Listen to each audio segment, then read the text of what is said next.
श्रीमन्नारायण नारायण नारायण नारायण नारायण श्रीमन्नारायण नारायण नारायण माधव नारायण नारायण नारायण नारायण। श्रीमद् भागवत महापुराण के द्वितीय खंड के नवम स्कंद के तथा चतुर्थोध्याय चौथा अध्याय नाभाग और अम्बरीश की कथा हिंदी में का शेष भाग खा के रूप में आरंभ करता हूँ। उन्होंने अपने मन को श्री कृष्ण चंद्र के चरणारविंद युगल में, वाणी को भगवत गुणानुवाद में, हाथों को श्री हरि मंदिर के मार्जन सेचन में और अपने कानों को भगवान अच्युत की मंगलमयी कथा में, कथा के श्रवण में लगा रखे थे। बोले श्री नारायण भगवान की जय। श्रीमन्नारायण नारायण नारायण गोविंद नारायण नारायण नारायण। अम्बरीश की स्थिति क्या थी? आंखें जब मूंद लेते, मुकुंद लिंगालय दर्शने दिशो तद्भीत गात स्पर्शेंग संगम घ्राण जत तत्पाद सरोज सौरवे श्रीमत्तुलस्यार्षणं तदर्पिते पादो हरि क्षेत्र पदानुसर्पणे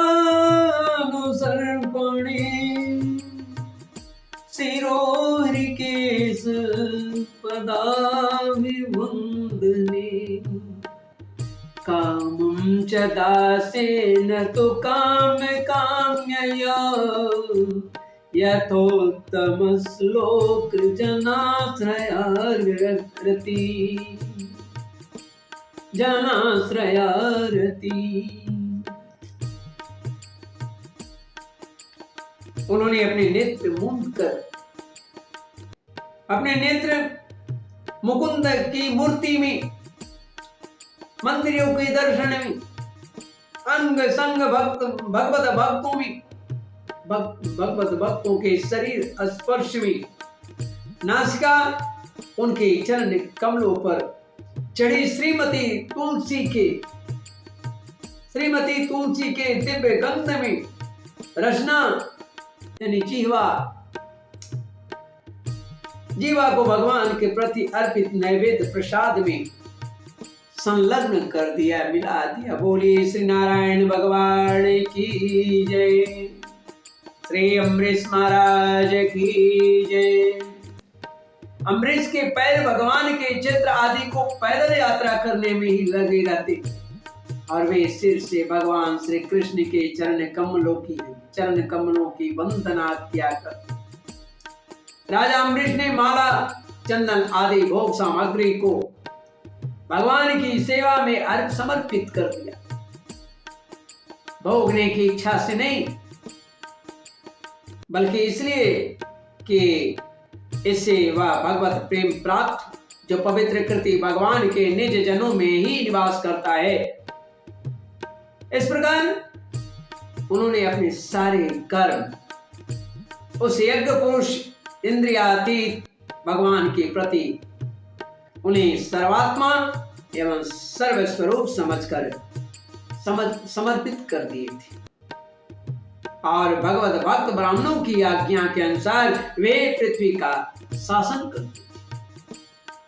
उन्होंने धनव नाम के निर्जल देश में सरस्वती नदी के प्रवाह के सामने वशिष्ठ, असित, गौतम आदि भिन्न भिन्न आचार्यों द्वारा महान ऐश्वर्य के कारण महान ऐश्वर्य के कारण सर्वांग परिपूर्ण तथा बड़ी बड़ी दक्षिणा वाले अन्य को अश्वमेध यज्ञ किया।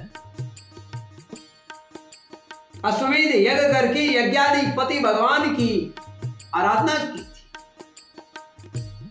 उनके यज्ञ में देवताओं के साथ जब सदस्य और ऋत्विज बैठ जाते तब उनकी पलकें नहीं पड़ती थी, पलकें नहीं गिरती थी और वे अपने सुंदर वस्त्र और वैसे ही रूप के कारण देवताओं के समान दिखाई पड़ते थे। उनकी प्रजा महात्माओं के द्वारा गाए हुए भगवान के उत्तम चरित्र का किसी समय बड़े प्रेम से श्रवण करती।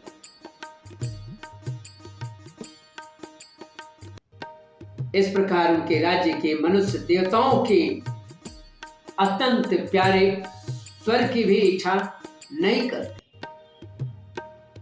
अब वे अपने हृदय में अनंत प्रेम का दान करने वाले श्री हरि का नित्य निरंतर दर्शन करते रहते थे। इसलिए उन लोगों को वह भोग सामग्री भी हर्षित नहीं कर पाती थी, उन्हें खुशी प्रदान नहीं कर पाता था। जो बड़े बड़े सिद्धों को भी दुर्लभ है वे संपत्तियां उनके पास होती। वे वस्तुएं उनके आत्मा आनंद के सामने अत्यंत तुच्छ था और तिरस्कार करने योग्य था। भगवान के भक्त को इन सभी से क्या मतलब, वह तिरस्कार ही तो करेगी। राजा अम्बरीश इस प्रकार तपस्या से युक्त भक्ति योग और प्रजापालन रूप स्वधर्म के द्वारा भगवान को प्रसन्न करने लगे और धीरे धीरे उन्होंने सब प्रकार की आसक्तियों को त्याग दिया। किन किन को त्याग किया? गृहेषु दारेषु सुतेषु बन्धुषु दीपोत्तम चन्दन वादिपत्तिषु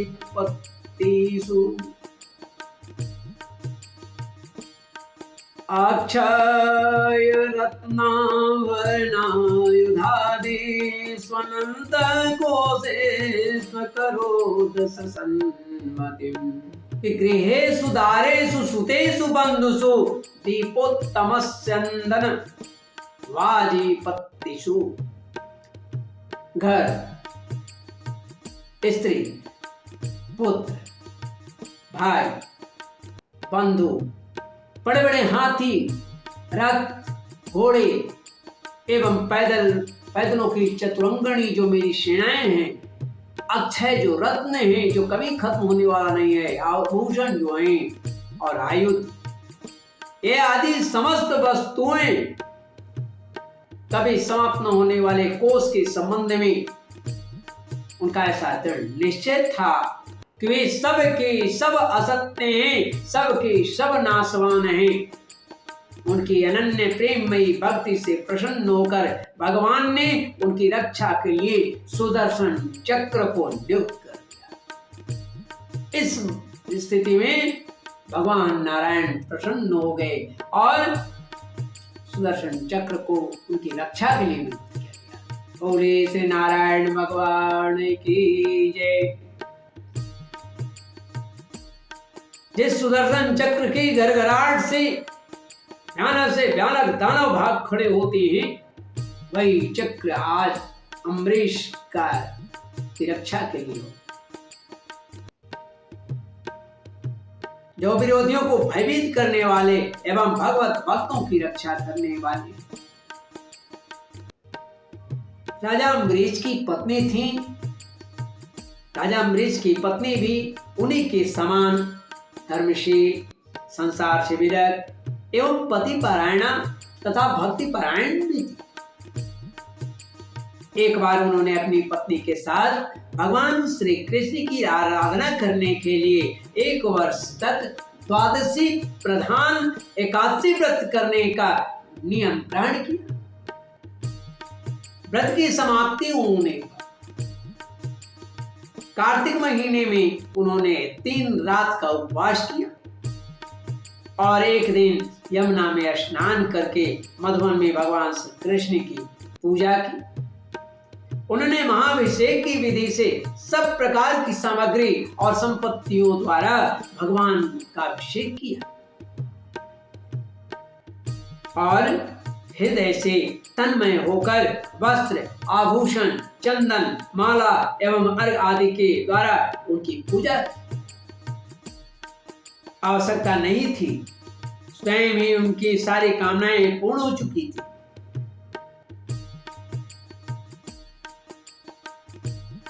यद्यपि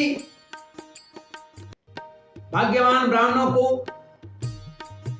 इस पूजा की कोई आवश्यकता नहीं थी, स्वयं ही उनकी सारी कामनाएं पूर्ण हो चुकी थी, वे सिद्ध थे।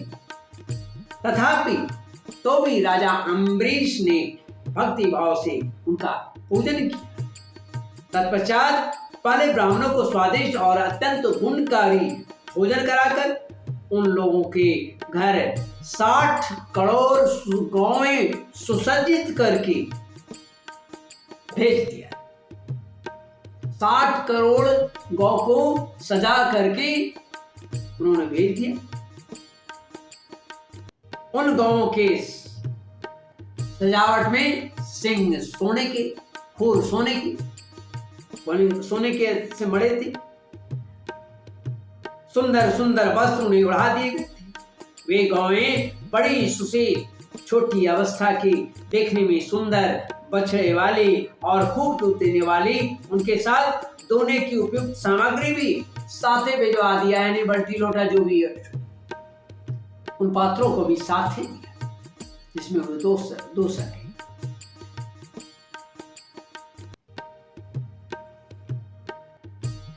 जब ब्राह्मणों को सब कुछ मिल चुका तब राजा ने उन लोगों से आज्ञा लेकर व्रत का पारण करने को तैयारी की। व्रत को के लिए पारण करने के लिए जब तैयारी किया, उसी समय की बात है, उसी समय श्राप और वरदान दोनों देने में जो समर्थ हैं, स्वयं कौन? ऋषि दुर्वासा जी वहां आ गए, उनके यहाँ अतिथि के रूप में पधारे। राजा अम्बरीश उन्हें देखते ही उठकर खड़े हो गए, आसन देकर बैठाया, विविध सामग्रियों से अतिथि के रूप में आए हुए दुर्वासा जी की पूजा की, उनके चरणों में प्रणाम किया। प्रणाम करके अम्बरीश के भोजन के लिए प्रार्थना की। दुर्वासा जी ने अम्बरीश की प्रार्थना स्वीकार कर लिया है और इसके बाद आवश्यक कर्मों से निवृत्त होने के लिए वे नदी तट पर चले गए। वे ब्रह्म का ध्यान करते हुए यमुना के पवित्र जल में स्नान करने लगे। इधर द्वादशी केवल घड़ी भर शेष बची थी और द्वादशी तिथि में उन्हें पालन करना था। घड़ी भर बची थी, शेष रह गई थी। धर्मज्ञ अम्बरीश ने धर्म संकट में पड़कर ब्राह्मणों के साथ परामर्श किया, ब्राह्मणों से पूछा। उन्होंने कहा, ब्राह्मणातिक्रमे दोषो द्वादश्यां यद पारणे यद कृत्वा साधु में भूयाद धर्मो वान मां अस्पृशे। अम्बरीश ने कहा कि हे ब्राह्मण देवता, हे देवतागण, ब्राह्मण को बिना भोजन कराए स्वयं खा लेना और द्वादशी रहते पारण न करना दोनों ही दोष है। इसलिए इस समय जैसा करने से मेरी भलाई हो आप और मुझे पाप न लगे, ऐसा काम करना चाहिए। वो उपाय बताइए। जिसमें मेरी भलाई हो, मुझे पाप न लगे।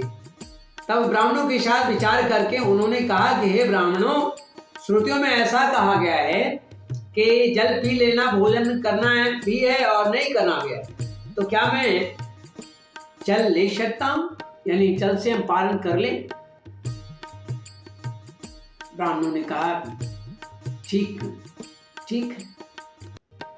राजा ऐसा निश्चय करके मन ही मन भगवान का चिंतन करते हुए राजर्षि अम्बरीश ने जल पी लिया और परीक्षित वे केवल दुर्वासा जी के आने की बाट देखने लगे। दुर्वासा जी आवश्यक कर्मों से निवृत्त होकर जब यमुना से लौटे तब लौट आए।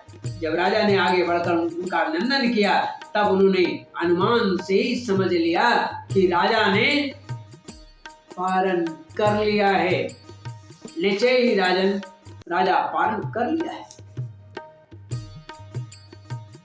उस समय दुर्वासा जी बहुत भूखे थे, इसलिए यह जानकर कि राजा ने पारण कर लिया है वे क्रोध के मारे थर-थर कांपने लगे। भौं चढ़ जाने से उनका मुंह जो था विकट हो गया। उन्होंने हाथ जोड़कर खड़े अम्बरीश से डांट कर कहा।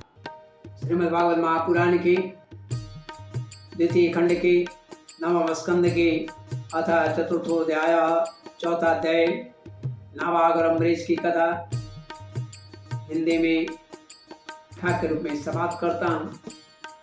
श्रीमन्नारायण नारायण नारायण गोविंद नारायण नारायण नारायण श्रीमन्नारायण नारायण नारायण माधव नारायण नारायण नारायण नारायण।